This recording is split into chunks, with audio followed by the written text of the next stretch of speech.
All right, well, I'm going to walk you through some more advanced drum editing, elastic audio types of maneuvers.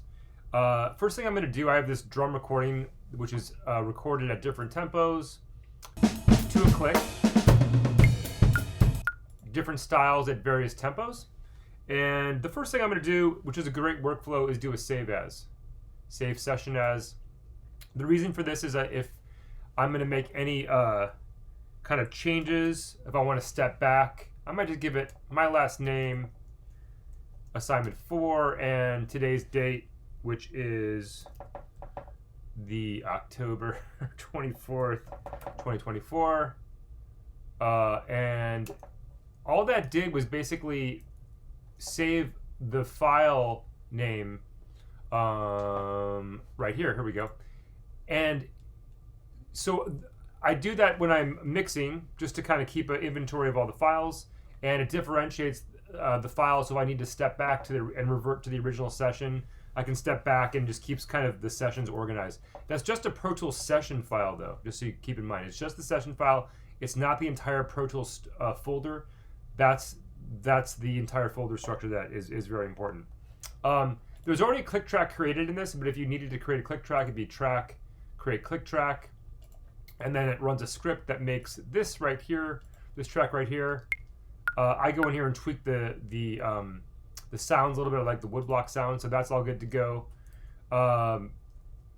And next thing I'm going to do is turn on elastic audio.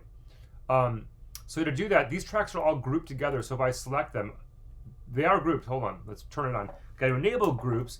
Command-Shift-G.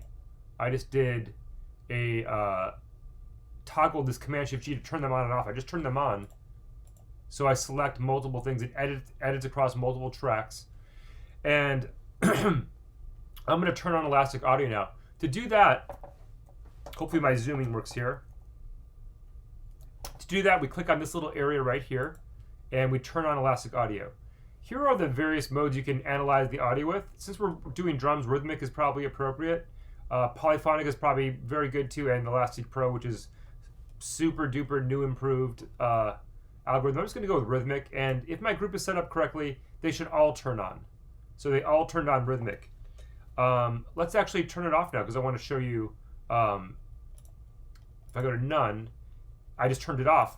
I just want to show you the analysis and warp views are the ones that we use for elastic audio. Look how they're currently grayed out. Once I enable this elastic audio, oops, right here, then those views, analysis and warp, are now activated. So that's step 1. I got to turn on the elastic audio.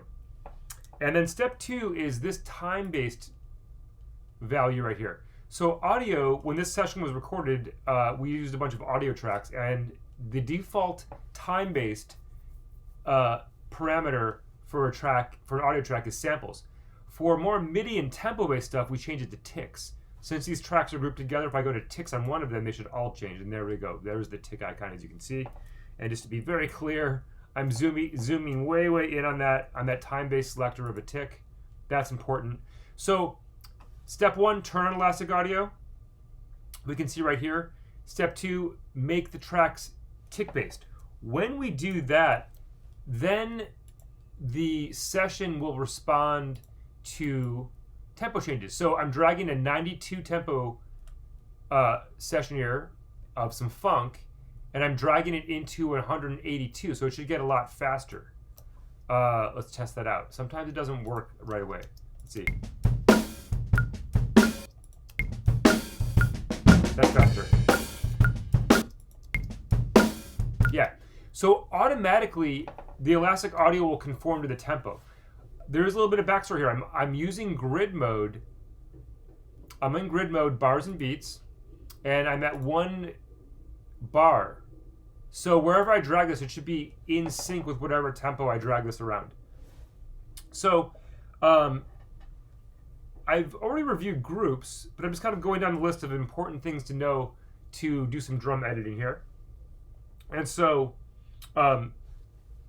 we have a group created here, and Command-Shift-G is a great toggle on and off groups. If I want to go in and make an individual edit, Command-Shift-G, doink, and then I can click one track at a time and just kind of bring up the clip gain or do whatever I want to do. Command-Shift-G, turns it back on. That's all I really want to say about groups right now. So what I want to do now is kind of grab a bunch of different drum loops here and stitch them together. So let me do that. I'm just going to take, 1, 2, 3, 4 bars here, kind of somewhat randomly. I'm going to copy that and then paste it over here, just V. And the groups make it very easy to do that. I got the rock. Let's get some 12/8 funk here. I'm going to zoom in here and probably do it where there's not a fill. So maybe 1, 2, 3, 4. See that?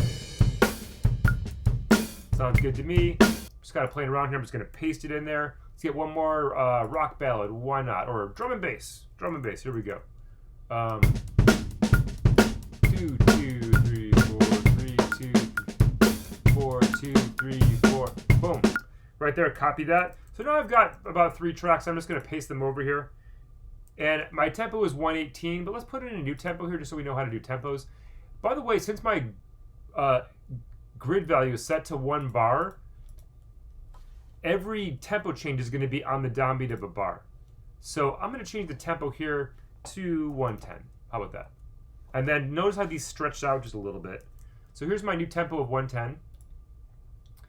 And I could drag these different styles and kind of stitch them together and edit them. I could have just done this and, it'll be okay. It's probably fine. However, it's not the best way to do it. The best way to do it, just to make sure for some detailed drum editing, I want to make sure that my transients, and let me get rid of this clip gain line. View, clip gain, the view, clip gain line. It's kind of obstructing my view there a little bit. So I just wanted to make sure that I wanted to drag this up, and my grid is at 1 bar, so I use Command to kind of go temporarily into slip mode. And see how it's truncating that transient there? And that's a natural part of the drummer swing. However, if I'm making loops, I want to make sure that I'm kind of putting those drum transients on the downbeat. So I need to stretch this back out, hold down the Command key,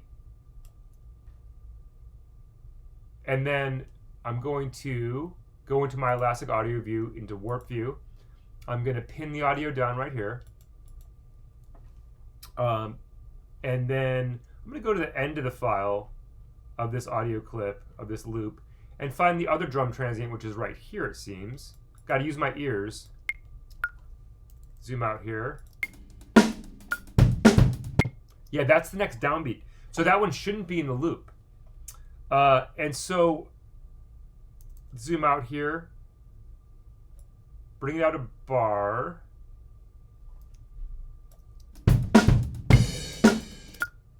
And this one should be right in the downbeat. I gotta be careful I don't select the whole thing. It's all selected now. So if I move this, the whole drum track is gonna move. So I wanna deselect that and just grab this one and then put that right on the downbeat. So it's right on the downbeat. And this second one here. So that should be on the next downbeat. It's really close. And to do these properly, I need to kind of pull these out. Let's get rid of that one there. Deselect, I gotta be really careful. And then I just nudge that. So now it's perfectly on the beat. And notice how I didn't do anything editing here because I want to preserve that feel. So now that that's done, I'll go back into the waveform view and I'll just trim this back. And so see how that translates it perfectly on the downbeat? And this one it's not even there because I just put it. Well, let's double check this. Let's double check this now. Oh yeah.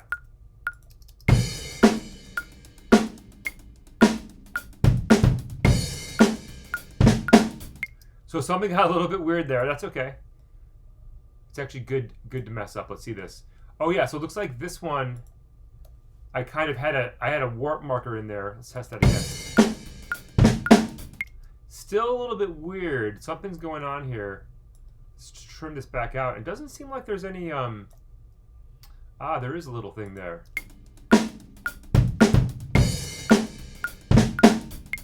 Maybe that's just a weird drum part. I think that's what happened there. Let's do another one here. So again, I'm going to trim this back out.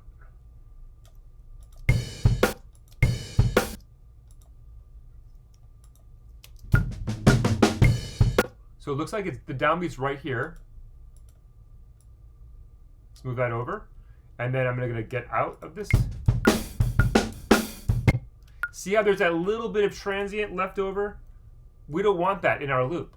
I'm going to trim this back out now.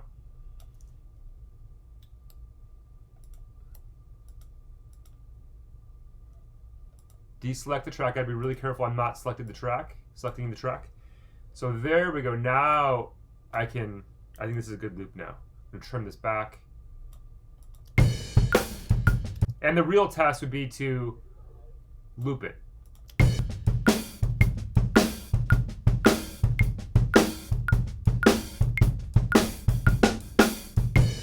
That's super clean. One last time. Let's do it one more time here. So you can see based on the drummer's swing or reference to the click, they're not exactly on the beat. We're truncating some of these important transients. So if we're going to do this the right way, I want to trim this out. I'm using Command to kind of modify that, trim this out. That's most likely the downbeat. And this transient here is most likely the downbeat here. I'm going to go over to Warp View. Let's pin it down right there. Boom. Double click. Go to the end of the file. I trim this back here. I just want to do it by ear and make sure I'm getting it right. Right there is the downbeat of the next measure. Double click. And now if I just wiggle it around here, there. I just kind of put it right in the downbeat. I'm going to wiggle this one. Oops, something weird happened there. Maybe not. Let's check it out. Before we check it out, let's do this. I'm going to change it to waveform. Trim this back. It's already in loop playback. Let's just test it. Make sure it's a seamless loop.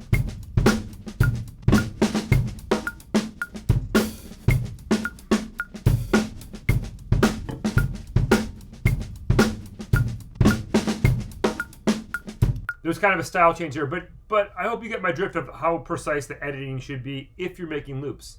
Now I'm ready to kind of butt these up against one another as something to kind of play around with the editing.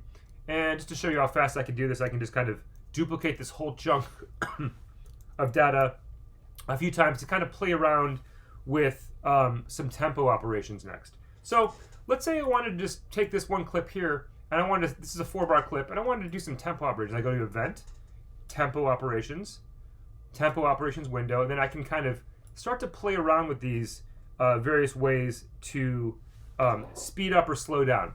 And let's just do a linear, based on my selection, it starts at measure 560 and goes to 564.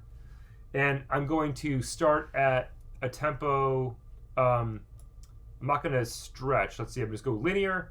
I'm going to start at 110, and let's go to 130. And now, after that, I could just stay at 130, or I could revert back to 110. That's preserve the tempo. So let's just revert back. And let's look at the tempo here while I do this. So I'm going to apply this. Here we go. Let's apply it. And all I did was ramp up the tempo here.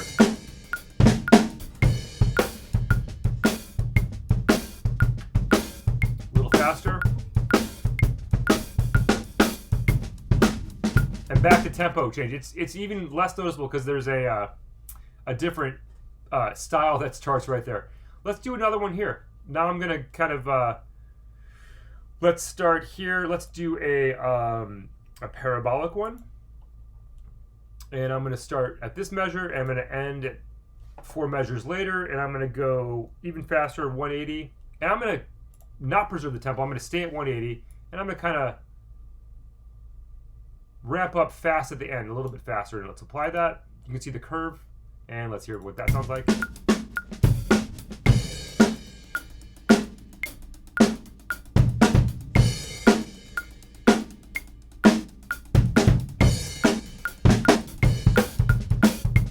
That was a little jarring, but let's bring it back down now. Let's do one last S-curve type of transformation. All I did was select these. These are all grouped right now with my tempo operations window open. And I'm going to do a little S-curve. I can kind of change the curvature. And let's start at 180. Let's go down to back to our original tempo of 110. But let's go a little bit lower, 105 this time. Okay. And now I can kind of play with that S-curve. Let's do something like that. And I'm not going to, I will not preserve the tempo because I want to go down to tempo 105 when I'm done. Here we go. Apply, boink. And now I have that little S-curve there. Let's test that out.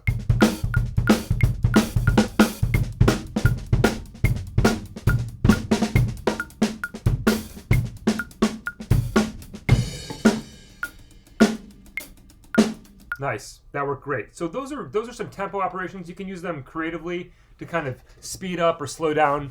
And just so you understand what preserving the tempo does is good work, right? That'll preserve the tempo. Pretty simple. You just make a selection. If it's grouped and it's well edited, pretty easy to do. Okay, moving on. Another thing we can do is quantize. Trying to find something good to quantize. This one has a little swing. This would be good to quantize this. I'm going to select these 4 bars, and I'm going to quantize. So this is an event operation. Event operation. Event basically just means MIDI stuff. So we might have gone in here to quantize before. And here's our quantize window. It assumes that we're doing elastic audio events and not MIDI events based on what's selected, I believe. And so now we have a 12/8 field compound meter. It's like a triplet.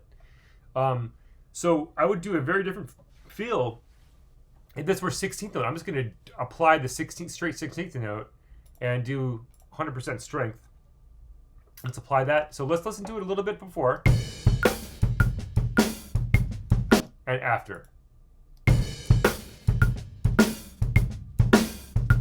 Before, very solid triplet feel, and after, Command Shift C. Much more square feeling. But the point is that I've quantized this, and how do I know that? I go in here to the warp view and check out all the warp markers that it has assigned to the transients, to the event markers. It's upgraded them, and it's made them warp markers. Oh, this is an interesting little red thing here. So you might see this. This means that basically it basically stretched too small or too large, and it's kind of artifacting. So it might sound a little bit like glitching or digital sound. So what I do in that case, I would just remove some of these things right there that aren't even important between these two transients that are detected. But sometimes you might hear like pops and clicks from that. But basically it's like an auto quantize of the drum transients, right? Okay, moving on. Sometimes you might need crossfades, and this gets a little bit, I got some error messages with this with Elastic Audio, but sometimes you might want to do crossfades, which is like an audio operation, and sometimes it kicks back. But let's say in between these two transitions, it was glitching a little bit. I could do a little crossfade here. I'm holding down Command now just to kind of get beyond the grid mode, and that would be like a crossfade, like that. In this case, I don't think the crossfade is going to really add much at all, because the edits are so good.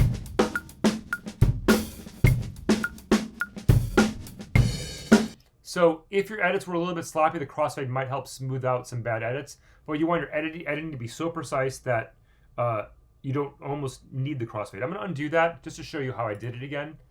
If I select, the top corner of an audio clip, left or right, I do a crossfade, a fade out or a fade in. If I hover over the meeting point of two audio clips, it becomes that crossfade icon. Let me zoom in here. See, that's fade out, fade in, and then crossfade.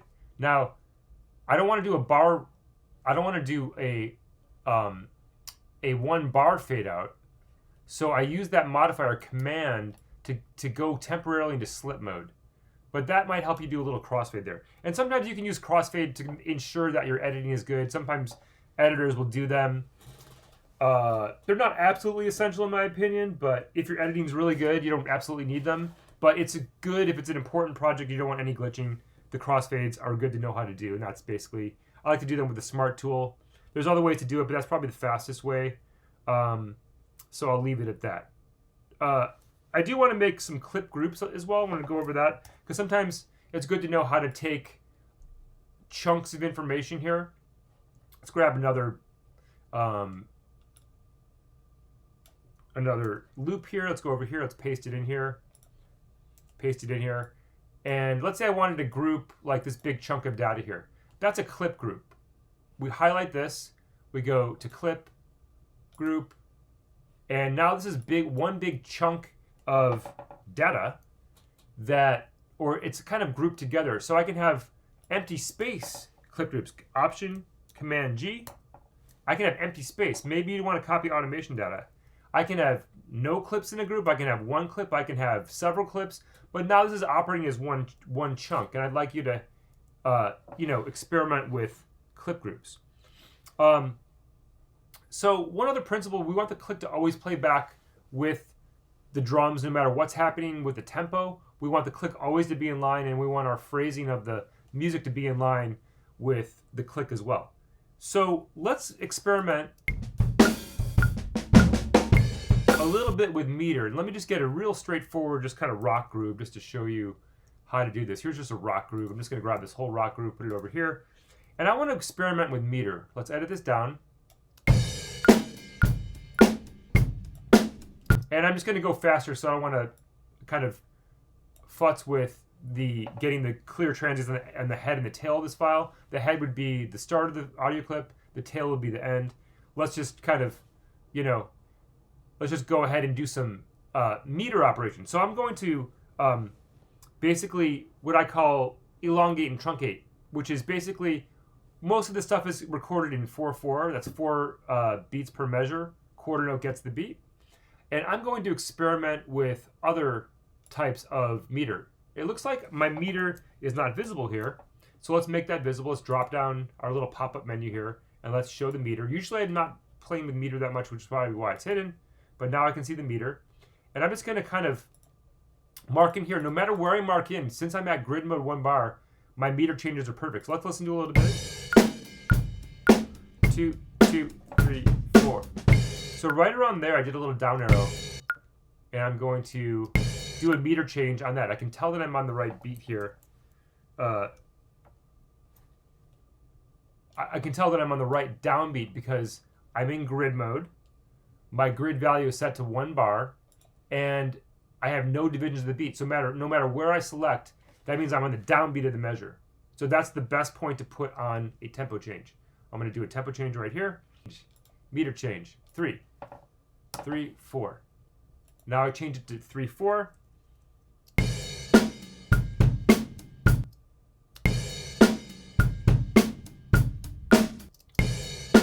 So now I'm going to go in and change my grid to quarter note because I'm going to actually do a little bit of editing here.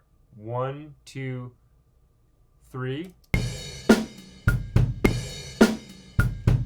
So here's where the elastic audio could actually really help us. I'm going to actually kind of adjust my transients because you can see that's actually a really good example of what I'm trying to avoid. Listen to this loop. Hear the glitch there? It's because this transient at the head of that is not selected. This is the point I'm trying to reinforce. So how do we fix that? Let's go fix it right now. Go to warp view. I'm going to pin the audio down maybe right here. And then I'm going to take this transient and just drag it over there. Oops. I want to make sure I'm not selected. That's really important. And I don't want to mess up the feel because the drummer is responding to a certain tempo and a certain feel. So I'm going to pin the audio down there and let's just move this one over here. So see how this pins the audio down with the elastic audio?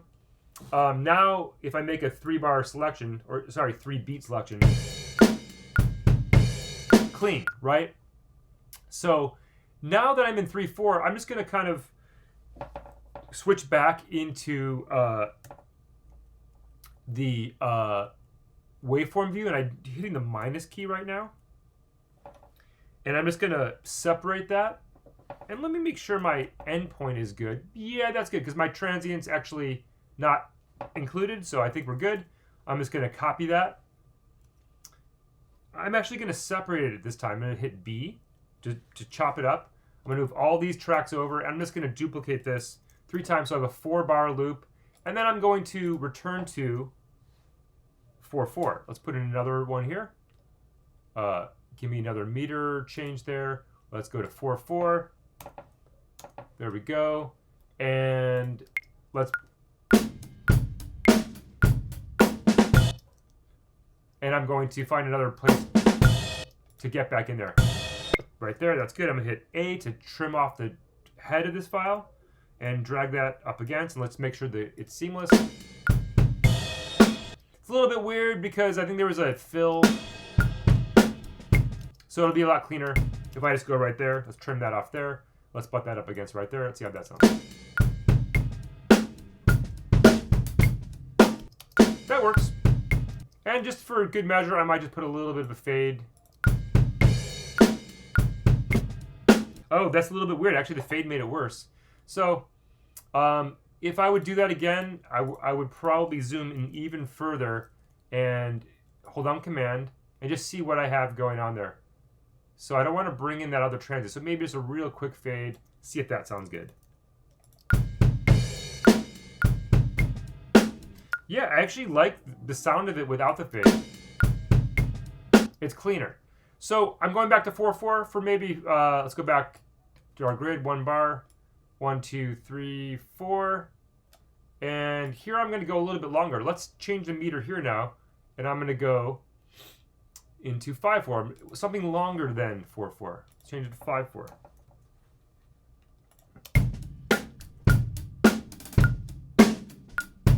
So in this case, you can get creative. So I've got, let's go back to, I'm going to split. Let's see how I can do this. There's many ways to do this. I'm just going to go to a quarter note here.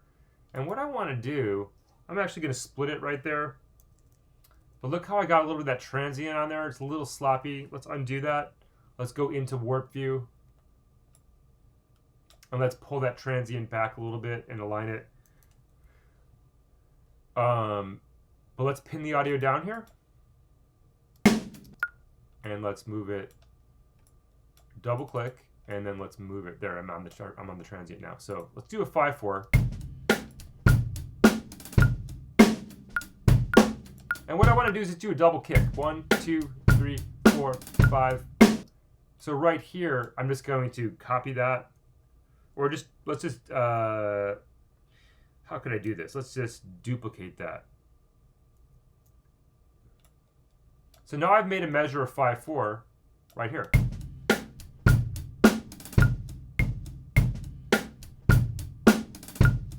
Actually, I think it was great just how it was. This is already 5/4. It's working great. 1, 2, 3, 4, 5, 1. Oh, but it's not looping. I didn't have a selection there. Give me 1 second. 2, 3, 4, 5. 1, 2, 3. Good enough for me. Separate that. And let's duplicate that 4 times. 1, 2, 3. So 4 times total. And then I was a little sloppy with my...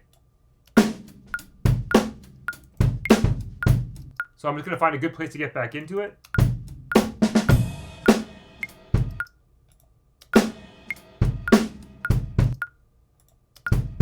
Let's try it right there. It kind of runs out, but that's okay. I'm just going to trim that off here. And let's go back to 4/4 there. Let's give it another tempo. Sorry, not tempo. Meter. Here we go. And back to 4/4. And now I'm going to bring that in here. And let's test it. 1, 2, 3, 5. Ooh, that's a little weird. So let's bring it out here and do some editing.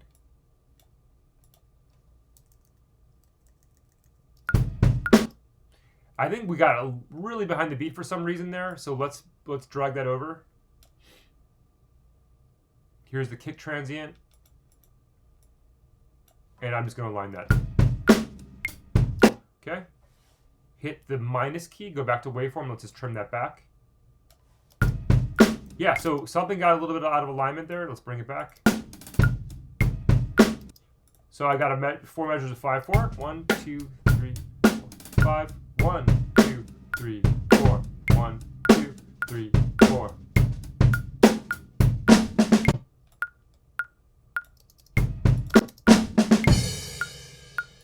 And get that cymbal trail there. Yeah. So what I'd want to do then is do a pass and put a bunch of markers or memory locations at various points where I was doing them. You might want to set them while we were kind of changing. So for example, right here is a tempo operation, and this is going to be a linear tempo operation. So I'm just going to hit enter right here, and I'll say linear tempo. There we go. And then I had I think this is a parabolic. Hit enter. Or I could hit the little plus right here where the markers are. Plus.